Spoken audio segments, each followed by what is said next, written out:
nobody's going to be able to see it yet because nobody has the link. So don't worry about like that kind of stuff. Yeah, I'm waiting on I'm gonna chat the waiting room. Hello. Do you want me to text Kristen to see if she's on her way? That would be great. If you've got a text, I was just going to poke over email, so yours is even better.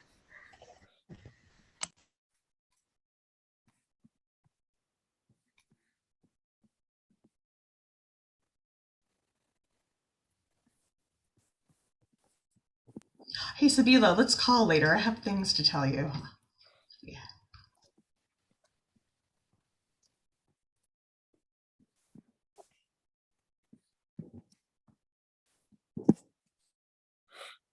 Okay. I want to know. That's so tantalizing. Oh, don't you want to know? I feel like high school. Like, how can I get in on that circle? Great, I'll tell you. Okay. Well, Erica, as I mentioned, I'll just be poking you on direct private chat here on Zoom just to give a heads up on time. And I'm going to do that for each of the speakers so that they can get ready. And also, we should start recording this, Alicia. Or is the live stream going to be recorded? I don't know how these things work. Live stream will be recorded. It's just going to live as a YouTube video. Okay, cool. So we can share that around. And that's another thing we can send to press afterwards too, if we want. So, okay. Are y'all feeling ready? Oh, hell yeah, let's roll. Okay. I'm gonna post this on our socials. We are live. Yeah, do you want to let in Angela and Lisa and just like give them a little like we're gonna get ready to go kind of thing, or touch base with them before we officially kick off the event, or how do you want to bring them in? Yeah, let's go ahead and get started. Is the live stream link gone out? I'm posting it out right now. Okay, I see Hannah and Paul joining right now from the waiting room.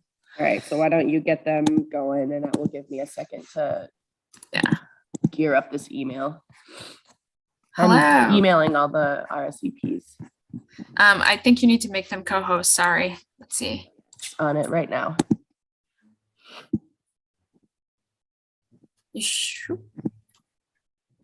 Hi, Hannah. Hey. Do you mind pronouncing your last name one more time for Erica? Yep. Lixon, like Nixon with an L. Okay, that's what I shared and I remembered from the last time, but I wanted to make sure. Yep. Thank you, Anna. Yep. Okay, awesome. We're only waiting for Kristen right now, but I think Jeanette has already texted her, poked her. So hopefully she's rolling in soon. Thankfully, she's our second to last speaker at the end there, so we can go ahead and get started without her, but we do have some other people in the waiting room and we are ready to live stream. Oh, well, we are live streaming, but we're going to go live. All right. Any last questions? Who's monitoring the chat? You are. You volunteered to do that last night. Like, there's Kristen. Oh, perfect. Am I monitoring this chat for This reporters chat. of whom This we? chat. This chat. Okay. All right. And then somebody else is monitoring various live stream chats. Alicia is doing that. Yep. Awesome. Okay. Okay. And then can we make Kristen co-host, Alicia?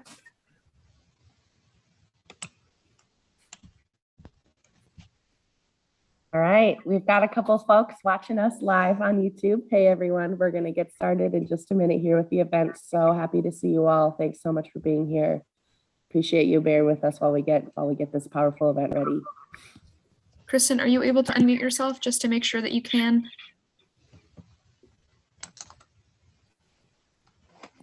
I think she's having a little, there's two Kristens here. There's two Kristens. Yeah, my computer's not working properly, so I'm using the video from my laptop and the audio from my phone. Got it. Okay, so we'll make them both co-hosts, so you're good to go. Okay, well then let's go ahead and get started. We're just a couple minutes behind.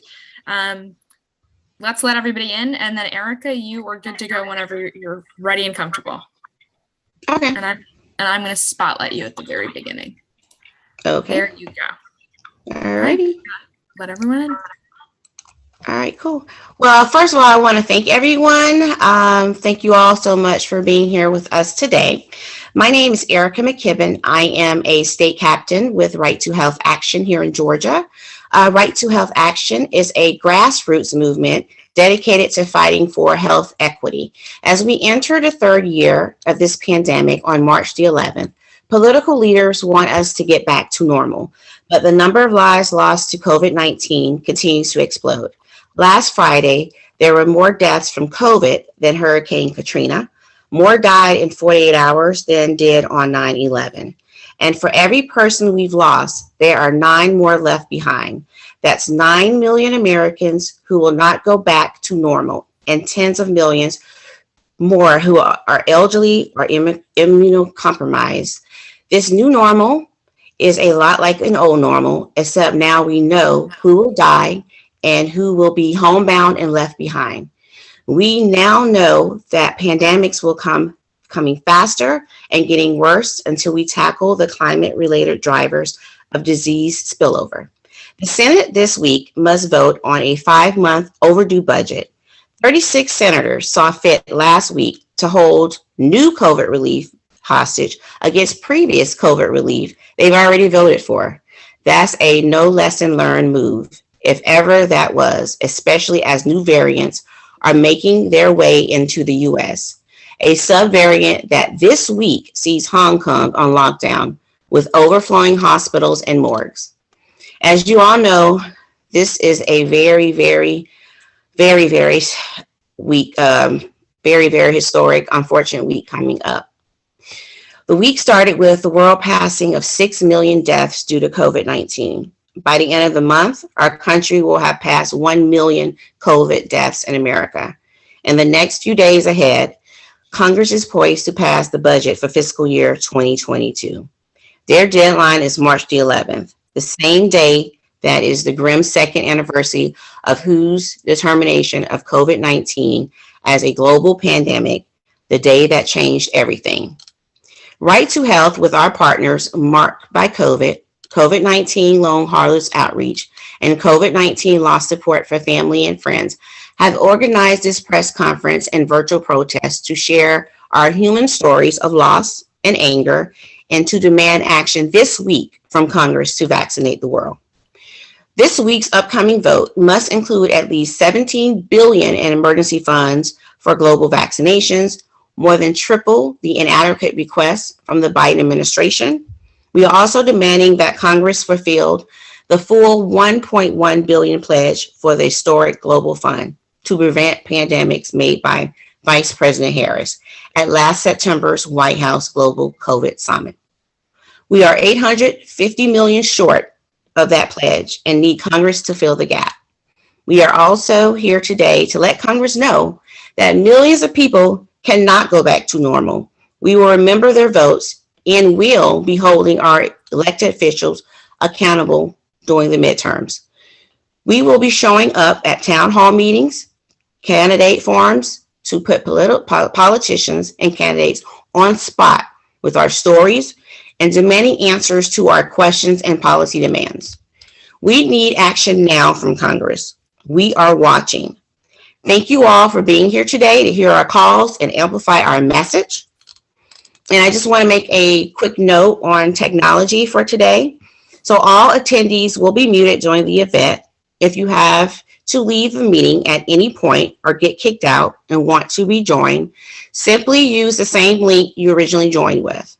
You can submit any questions via the chat at any time. We will refer to these questions during our Q&A time at the end. We are also recording this event to be shared with those who couldn't be here today. Members of the press on the Zoom link can raise their hands to verbally ask questions. We will get the Q&A after the last speaker. You can also ask questions in the chat box, and we will endeavor to answer any technical policy questions in the chat right away. So to get us started today, we are joined by some of the foremost leaders of the COVID Army. So we will now start with, and I want to introduce Dr. Talika Singh. Talika is a virologists, and vaccine scientists, as well as one of our R2H action team members since 2020, when she began fighting alongside us for the pandemic prevention policies after losing her grandmother to COVID-19.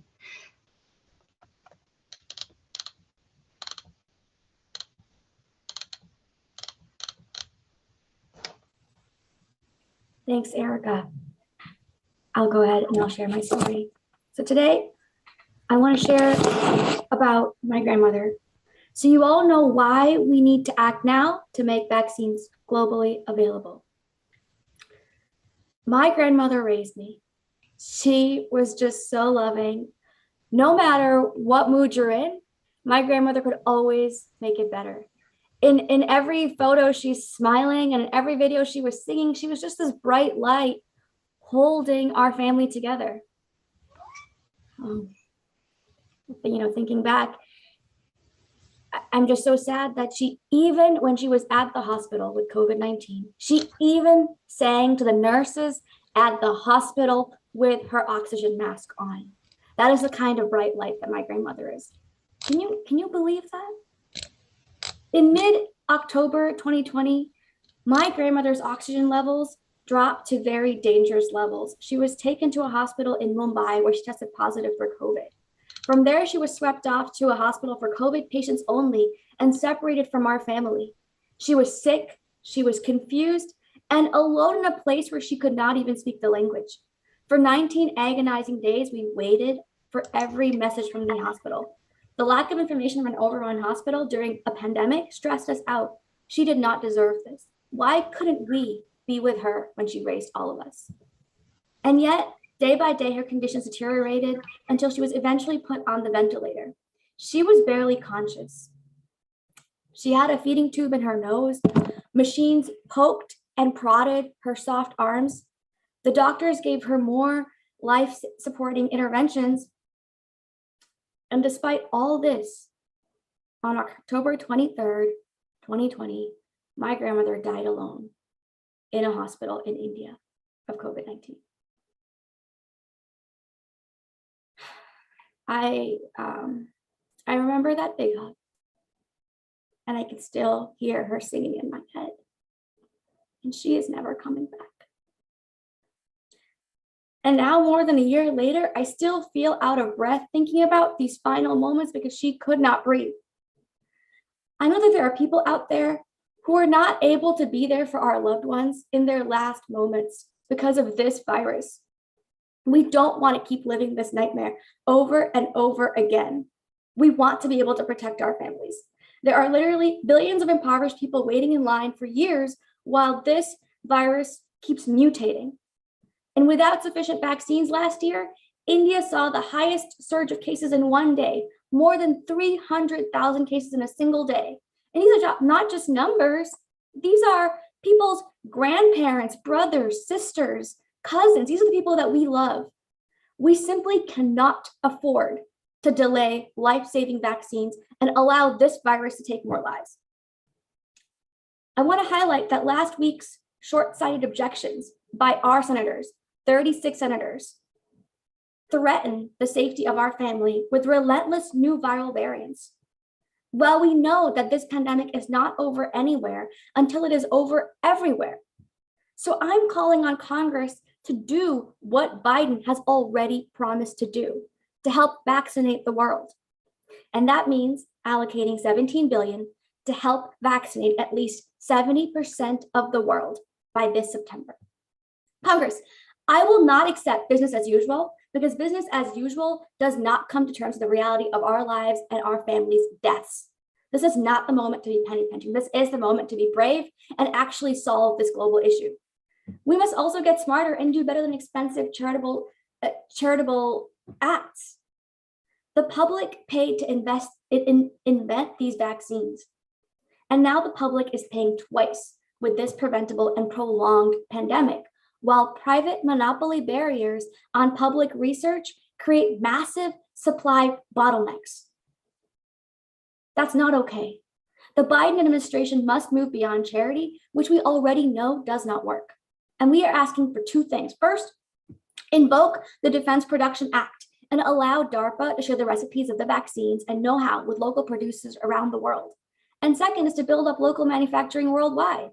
Until we replace these barriers worldwide with capacity building and solidarity, we will face wave after wave of viral variants. And meanwhile, new and more deadly pandemics can emerge. I want to let Congress know that we are watching the vote in the days that are coming ahead. We will remember how members vote on the 17 billion we need to vaccinate the world. And during the midterms, we will organize the millions of Americans who also lost loved ones to hold members of Congress accountable. We will not forget. And in fact, I cannot forget. My grandmother is not coming back. Today would have been her birthday if she was still with us. I will not forget, and I'm still here fighting to protect my family.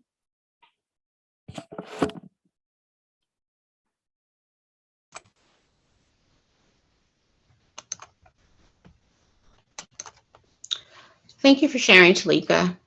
We are so sorry for your loss and grateful to be organizing alongside you in this crucial fight to protect the future of our loved ones.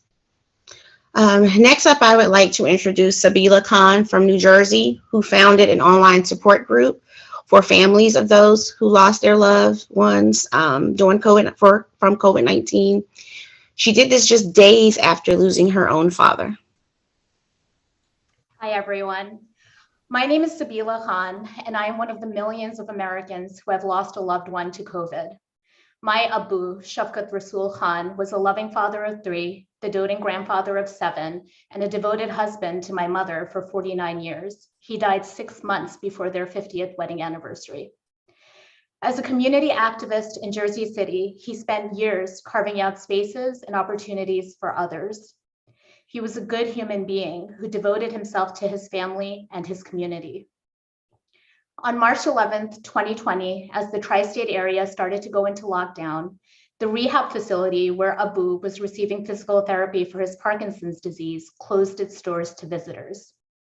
We never saw him again.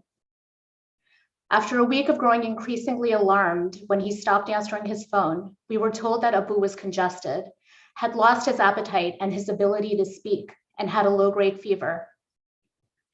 He was rushed to a hospital 3 blocks away from us, where he spent 3 days in a war zone of an ER waiting for a hospital bed. He died alone, without his family by his side, 4 days later on Tuesday, April 14th. Almost 2 years later, and it still takes my breath away to imagine the fear, isolation, and trauma that Abu suffered during the last week of his life. It's something that will haunt me for the rest of mine.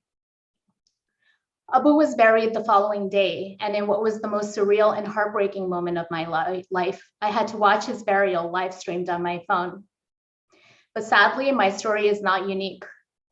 When Abu died in April 2020, the COVID death toll in the US was 26,000. Almost 2 years later, we've surpassed 960,000 deaths. For every COVID death, there's an estimated 9 close family members left behind.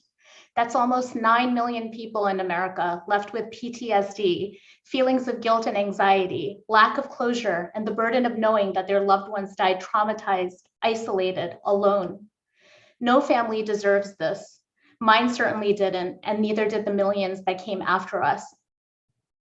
In trying to navigate my own trauma, I took the lessons I learned from my community activist father, and 4 days after he died, I co-founded COVID-19 Loss Support for Family and Friends, the first Facebook bereavement group for people dealing with COVID loss. We're now the largest COVID loss support group in the world, with 14,000 members from all 50 states and from around the globe, who have lost parents and grandparents, spouses and children, siblings and aunts and uncles.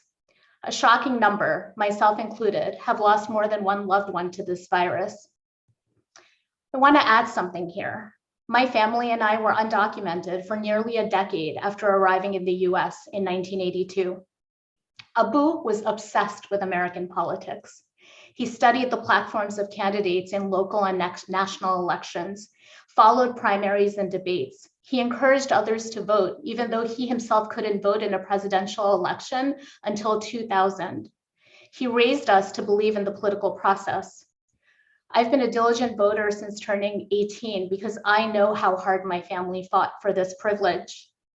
So it's devastating for me to say that for the first time ever, I don't want to vote in the midterms.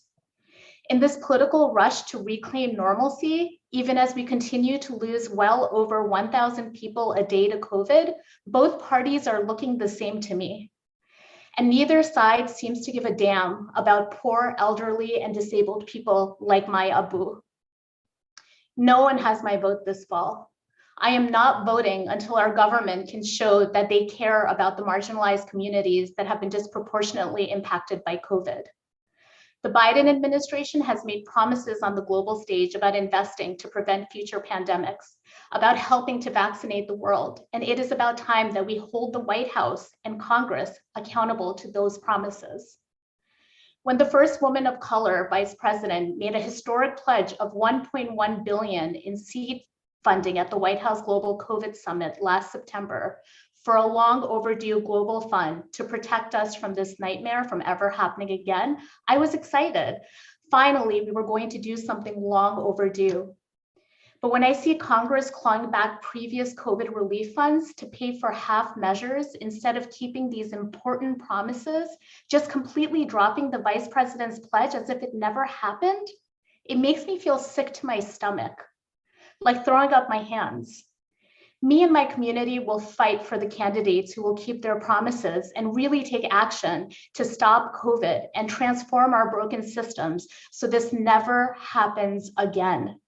This week, when 36 senators circulate a letter trying to filibuster global vaccines while new subvariants are overflowing morgues, I don't see anyone to get behind. I lost 3 more family members after my father was killed by this virus. None of this should have happened. We need real action, and we need it now. Thank you.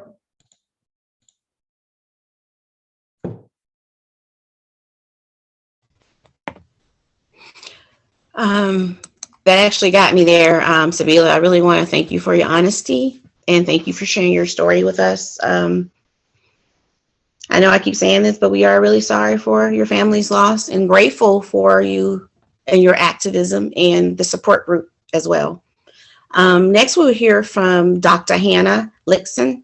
Hannah is an internist and pediatrician in Minneapolis, working on the front lines of the pandemic. She's a co-founder of the Minnesota Immigrant Health Alliance and works as a fierce advocate for her patients. Thank you so much, and thanks for inviting me to join today. As you said, my name is Hannah Lixon. I'm a primary care doctor in Minneapolis, Minnesota, and I've been caring for people with COVID for the past 2 years, and now I'm tired. I am so tired of this virus. I am tired of watching my patients die. I'm tired of holding space with my patients as they grieve for lost loved ones. And I'm tired of bearing witness to the pain and hardship of living with long COVID. I'm tired of fighting so hard to convince decision makers that the lives of my patients, of every child with a complex illness, every grandfather, every person, no matter how strong their immune system happens to be, matters. I'm tired of having to justify caring. 2 years have gone by and I haven't stopped caring, but I see so many politicians acting like everything's fine, minimizing and ignoring the truth that it's not. 2 years and our communities still do not have universal access to healthcare.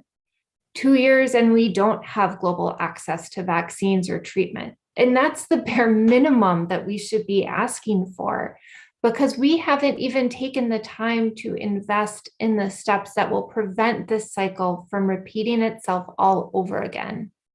And because the same systems and structures that allowed COVID to spread rapidly and hurt so many are all still here, this will all happen again. We need to be getting ready now for the next surge and guaranteeing access to care, investing globally in vaccine production and distribution, because we're not ready.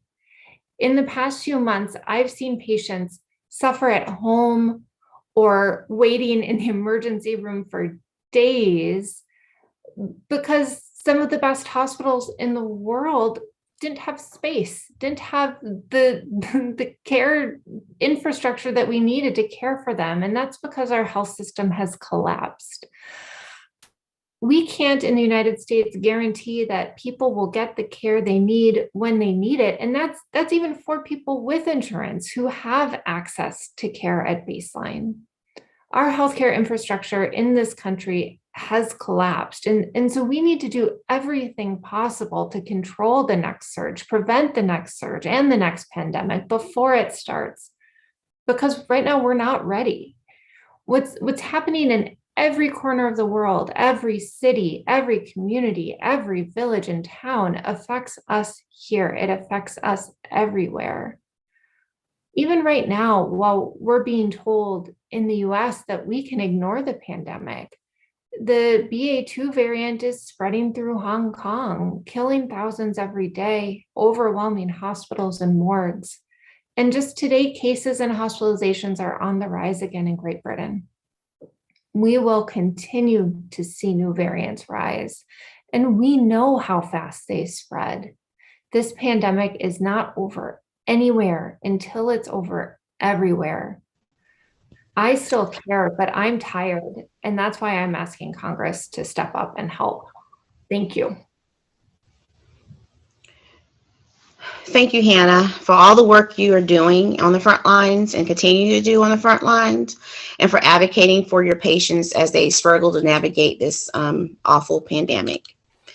Next, we're going to hear from Jeanette Nunez del Prado. Jeanette was expecting her father to visit from Bolivia. He was hoping to secure his first vaccination when he died just days before his flight. Thank you for being here, Jeanette. Thank you so much for having me. And I just want to honor all of my colleagues that came before me because we are exposing our broken hearts, reliving our trauma in order to help you all understand and put a face to these millions of numbers of deaths and the countless suffering. So thank you to them for serving as a model for me, and thank you to everyone who's here for listening. My name is Jeanette Nunez del Prado. I'm a licensed clinical social worker here in Albuquerque, New Mexico. I'm the hub leader of Marked by COVID. And I work with bilingual, bicultural, Spanish-speaking families that have been through significant trauma, on average 5 to 7 adverse childhood events, but nothing could have prepared me for the trauma of losing my father. So, and even to this day, I can't talk about it without crying. And I've learned to accept that that's okay. So thank you for your patience as I take some pauses from time and time again. So last year, I lost my dad, Hugo Nunez del Prado, to COVID-19 in May. He lived in Bolivia and he didn't have access to the vaccine, just like billions of others. One of the hardest things is that he died just 2 weeks before he was supposed to come to the US, get the vaccine, and meet my children, my 2-year-old and my 5-year-old, for the first time. We always thought we would have more time, and he almost made it. My dad was a very special person. He was only 62 years old. He left behind a wife of 26 years, 5 daughters, including myself. And he was strong and healthy with no pre-existing conditions. We were lied to when we were told that only elderly, only the infirm could die of this. I never thought this could happen. He was in his prime. Before COVID hit, he played tennis every day. He even ran a half marathon with my little sister. He loved to sing and dance. And when you were with him, it was always an adventure. And you never knew what was going to happen next. He was the life of the party. If we were walking together and he heard music playing in a shop or a car driving by with music, which happens a lot in Bolivia, He would just stop and start dancing and we would dance together. Such a fun person. And he was very loved, muy querido, from everyone. He didn't deserve to die so young. He deserved better. He deserved the vaccine. My dad owned his own business. He couldn't stay home. He and my stepmother contracted the virus at work. When he had to be hospitalized, the hospitals were completely overrun. He was lucky to get a bed. However, he received very poor medical care once admitted. The hospitals had no medication due to high drug prices, broken supply chains, and community shortages. The doctors could only write one prescription for his medication every day. So my little sisters, who are all in their 20s, would spend 10 hours every day searching for his COVID medicine at different pharmacies, waiting in line for hours. There were Facebook community groups that started helping people find pharmacies that had medicine. And these groups used to help people find the best empanadas or the most fun dance clubs. But this is what they turned into because they had to. When my dad was on a ventilator, there were some days that my sisters couldn't find his prescribed fentanyl and had to buy it on the black market. Those were some of the worst days. And this was a common practice in Bolivia, where access to healthcare is already very difficult. Drug companies monopolies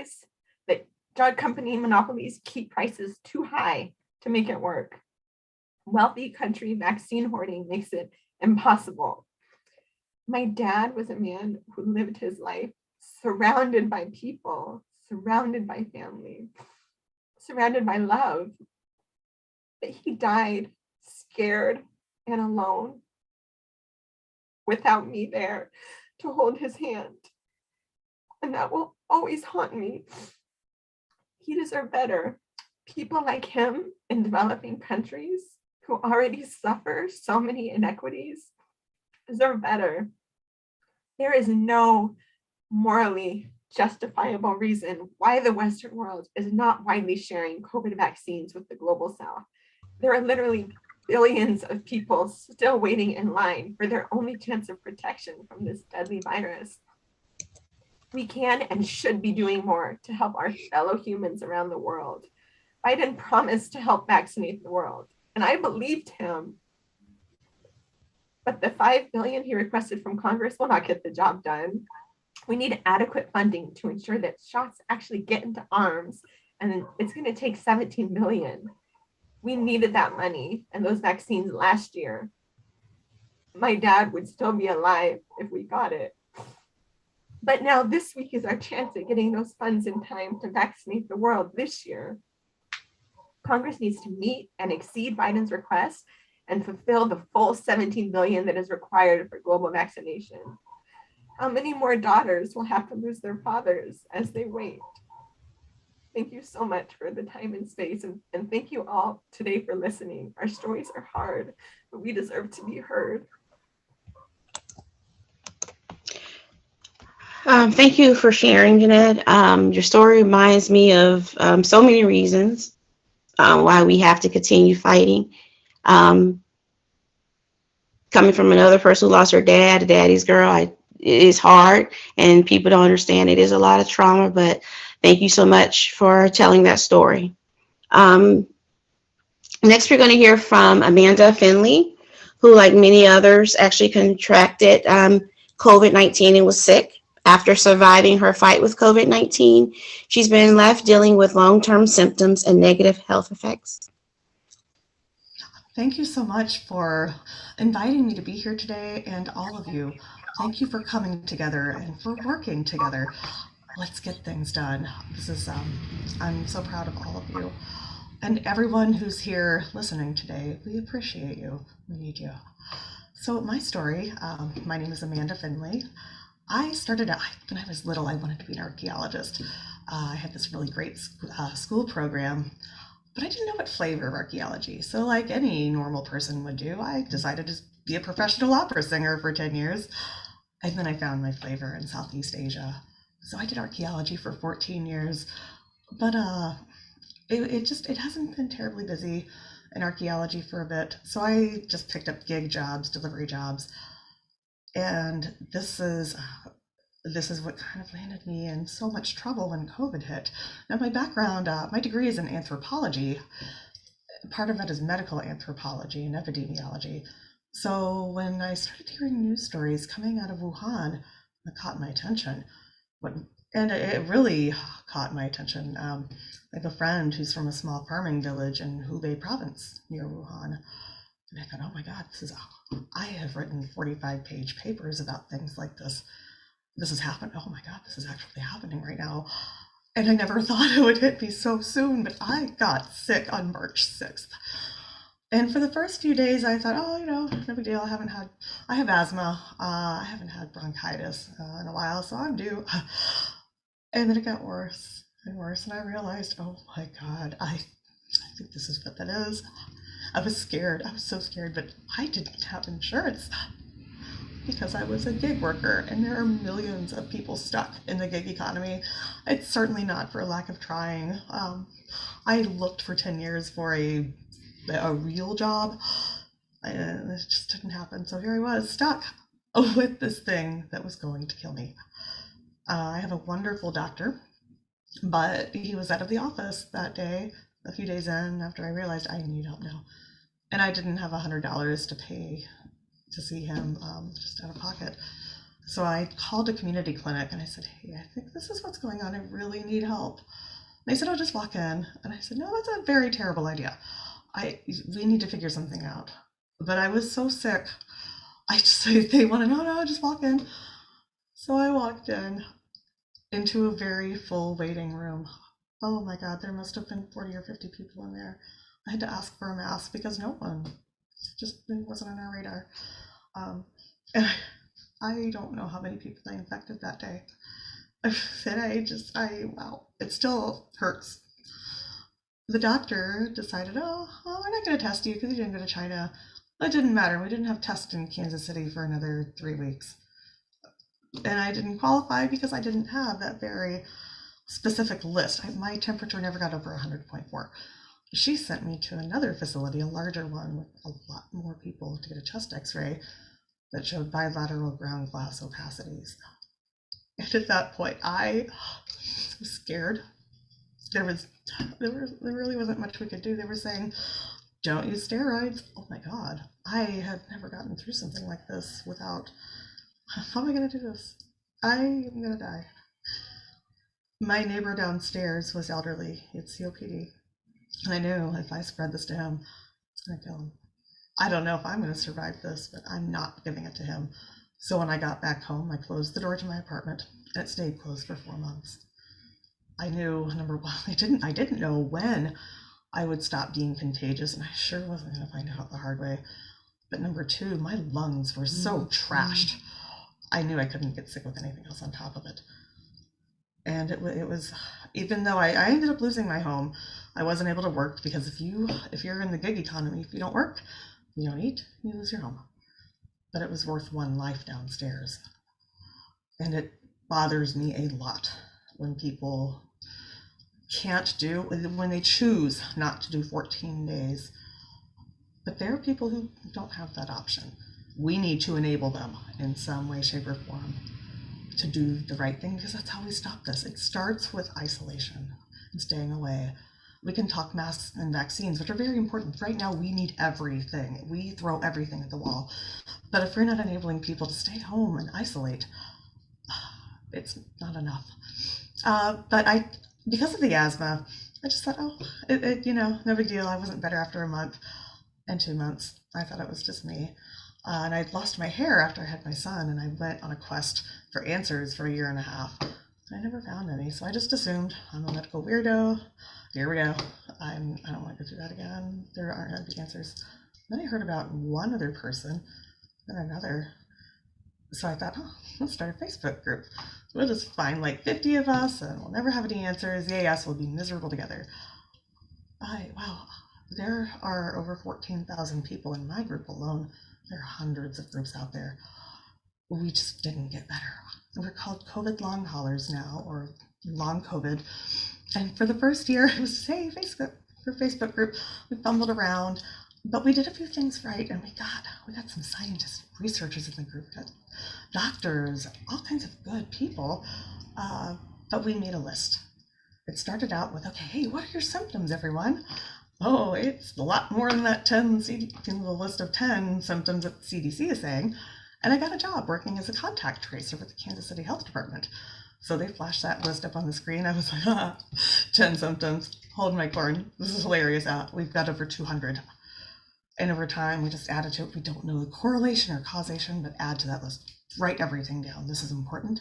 Every piece of this puzzle matters. And if we're missing a puzzle piece, we don't have the whole picture. But we just sort of fumbled around. And then toward the end of the year, oh my God, I never thought we would have vaccines that soon. I had really resigned myself to staying home, just being an indoor cat until we had vaccines. That's what it was going to take. I was okay with that. I was prepared mentally for that. Let's do it. But we had them in less than a year. Oh my God. Bless you, science, and all the research that went into this over the years. But we had a problem. The 12,000 people at the time who were in my group, we didn't know.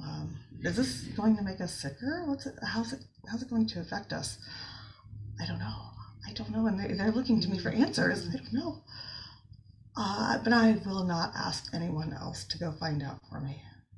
I'll do it myself. Oh my God. I wasn't expecting that, but I had symptom improvement. And soon everything just exploded in the group. I was on CNN International, live with Michael Holmes in my bed, with my laptop propped up on 2 boxes of Legos. I was living with a friend at that time. They took me in. By that point, I'd had COVID twice before the vaccines. It was god awful. It was scary. But as the year turned, my good friend Chris Kocher, he asked, what's your word for the year? And I said, force. And he said, well, what do you mean? I said, well, not the force. That would be very cool, Star Wars style. No, a force. Wow, that's what manifested. It was interesting. But we learned over time with the group, we need help. We can't work. We are so sick, we can't work. And it was a mad dash behind the screen. Hey, here, go. You need groceries here. Everyone send $1, $5. She needs groceries. Oh God, you need an inhaler. You need to breathe. Breathing is good. There's no help for us. Absolutely nothing. And we had a $1.15 billion bill that passed for research through the National Institutes for Health. We have to be alive to contribute to that. And we had one person in the group who he didn't make it.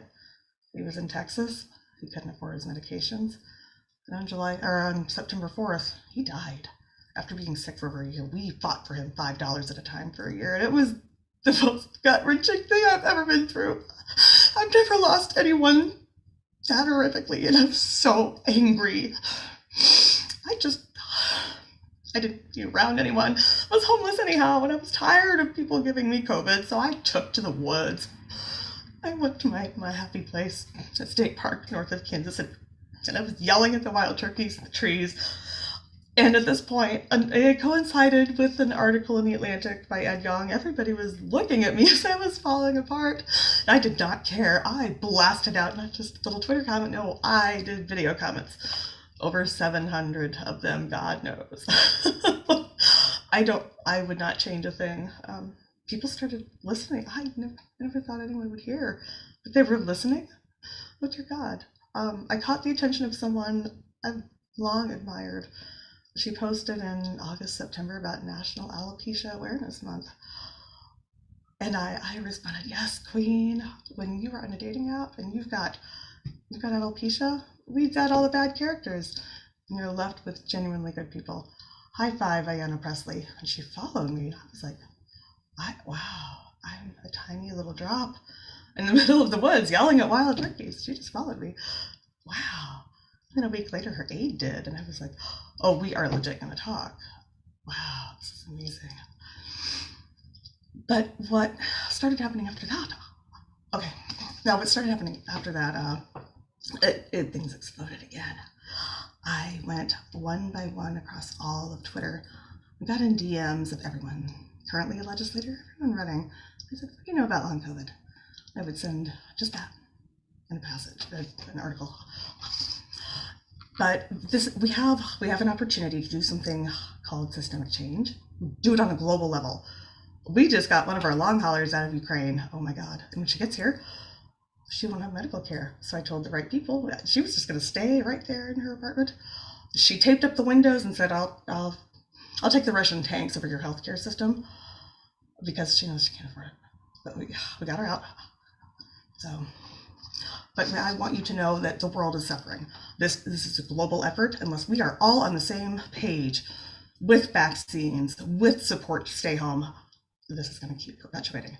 And I'm really tired of getting sick. I'm tired of the brain damage. I'm tired of the heart damage. I have 16 dead friends. I don't want to. But you were there in DC to represent us, to listen to us. Please do so. We don't want the talk. We want to listen in action. Thank you. Thank you so much, Amanda, for sharing that and being a fighter and continued advocate for COVID long haulers. And I'm glad to be working beside you. Next, we'll hear from Giovanna Braganza, a R2H team member and a public health policy researcher from New York City, whose father was an essential worker at the first U.S. epicenter of the pandemic. Thank you, Erica, and thank you to everyone that spoke before me. All of our stories are really, it's an unforgiving commonplace to have to go through so much trauma, and I really commend you for the strength that all of you have had in putting purpose to this and really preventing this from happening all over the world. So today I want to share with you all about how 2 years ago in March of 2020, my amazing father, Clifford Braganza, contracted COVID-19 while working as an essential employee in New York City. While the rest of the world at this point was shutting down, he was putting his boots on and picked up extra shifts to keep up with the mounting demand for household items and food that resulted from panic buying. His job was to stock shelves at Target, and being who he was, he happily picked up those shifts to support our family. My father immigrated to this country in the 1980s from Goa, India, and worked primarily alongside other immigrants. These were people that just didn't have the luxury of working from home or staying home when they were sick. My dad didn't know how to advocate for protections like masks and extra sick time. He was so close to retiring. My family, myself included, begged him not to go into work, but he felt a calling to help others put food on their table, and quite frankly, just didn't want to lose his job. For the first week, he refused to believe that he was sick. To him, he was only 63 years old, healthy, living in what he thought was one of the most well-resourced countries in the world. I spent hours calling around to different clinics at this point to try and get him a COVID test. This was early in the pandemic when testing was very limited, so finding an appointment was almost impossible. When I finally was able to get one for him a few days later, it was too late. We arrived at the testing site, and although he was well appearing, his oxygen saturation was drastically low. The last memory I have of my father was seeing him smile and wave from the stretcher as he was wheeled into the ambulance. Even though he was only 4 miles away from me, I wasn't allowed to visit him in the hospital since I also had COVID. And that hospital was a war zone. We didn't know if he was dead or alive. His phone had died. My brother and I drove to the parking lot, stood on the hood of the car, and desperately hoped to see him through one of the tiny windows. When we didn't, it hit me that, I might never see him again or hear his legendary laugh again. My dad was an optimist. He taught me to believe in the best outcomes. So when talking to him on the phone in one of his last days, his voice was unrecognizable. That optimism was gone. He was so consumed by fear and isolation that on the fourth night, he was so weak, he fell out of his hospital bed. And when trying to roll over, his oxygen mask slipped off and he was unable to get back up. I received a call at 4 a.m. to let us know that he'd been intubated. and my heart sank. At that moment, it became very real to me that my father was going to die. And 3 days later, on April 13th of 2020, I got the call that still haunts me for, to this day. They sent him to the funeral home 2 weeks later in a cardboard box, which we weren't allowed to open. And for someone that was so loved, he didn't deserve to be discarded that way. Like just a number in the millions of people in this bucket. After my father died, it became increasingly clear to me that he didn't just die because where we were located, but because of who he was as an essential blue-collar worker of color. And what separated those that lived versus those that died? The answer is always money. Why did my dad die alone at a community hospital after being given hydroxychloroquine, while patients at select private hospitals were offered the expensive remdesivir clinical trial? And now we're seeing this wealth disparity playing out again on a global scale. There are billions of people around the global south who are still waiting on, getting a first COVID vaccine. As they wait, the virus continues to devastate their unvaccinated communities and mutate into deadlier variants. This is a clear and recognizable pattern, so we really can't afford to wait any longer. Congress needs to approve the $17 billion this week to ensure that we can meet the global promise of vaccinating the world by September. 2 years have already gone by and 6 million people are dead. This is so far from normal. My father died senselessly because of a lack of care of what's going on in another part of the world. That's the root of this tragedy. A global pandemic is just that. It's global. It affects everyone, everywhere, and is only preventable when we invest in building resilient healthcare systems and targeting zoonotic diseases at the source. My father loved this country so much, but our government did nothing for him in his time of need. And we have the power to change this narrative with the lessons we've learned over the past 2 years. So why don't we? My heart breaks for you, Giovanna. I'm so sorry you had to lose your father so young. I like all of us, all loved ones, all died preventable deaths, and our grief over their loss is coupled with anger at our leaders who could have done more, and they just didn't. They turned their backs on us. Next up, I would like to introduce Christian Kiza. Christian was working as an organizer against climate change when her parents contracted COVID-19 in 2020. Her dad, a previously healthy man, died on June 30th. Christian used her anger and her grief to launch Marked by COVID to honor her father and hold then President Trump and Arizona Governor Doug Ducey accountable for his death. Thank you for being here to share your story, Christian. Thanks, Erica, for having me, and to all the other storytellers that have shared their stories up into this moment. As I was sitting here and listening, I was reflecting upon what we're doing right now. We're bearing witness to our truths and the pain that was forced upon us by egregious policy failure from the local level to the national and global level.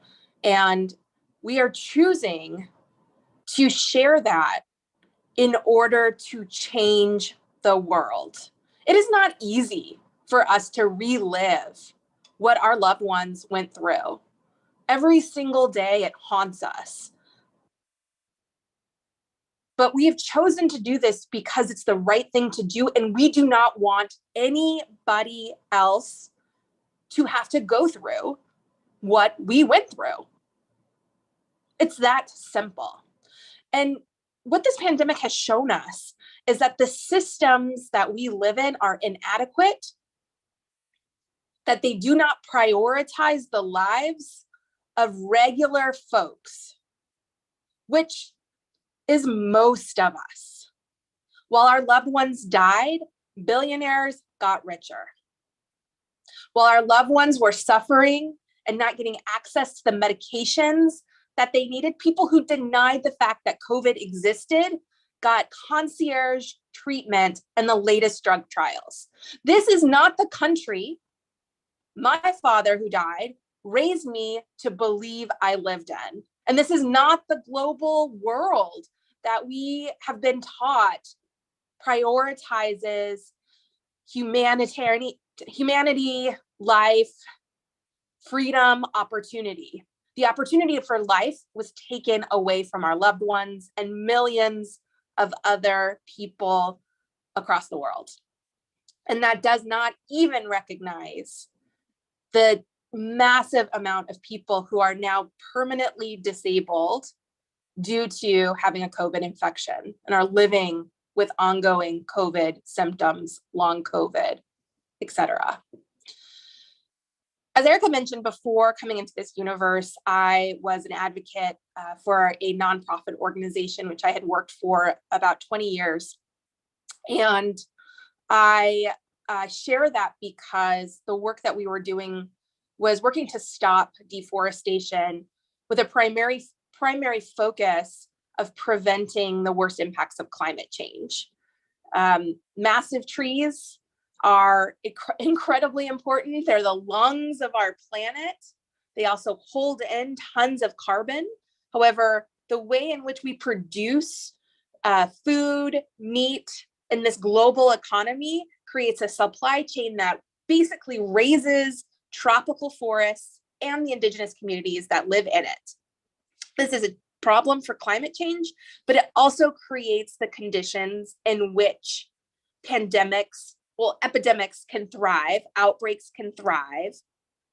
And then those viruses and bacteria can spread to local communities and beyond. So I knew about the risks of our systems way before I was ever brought into this universe.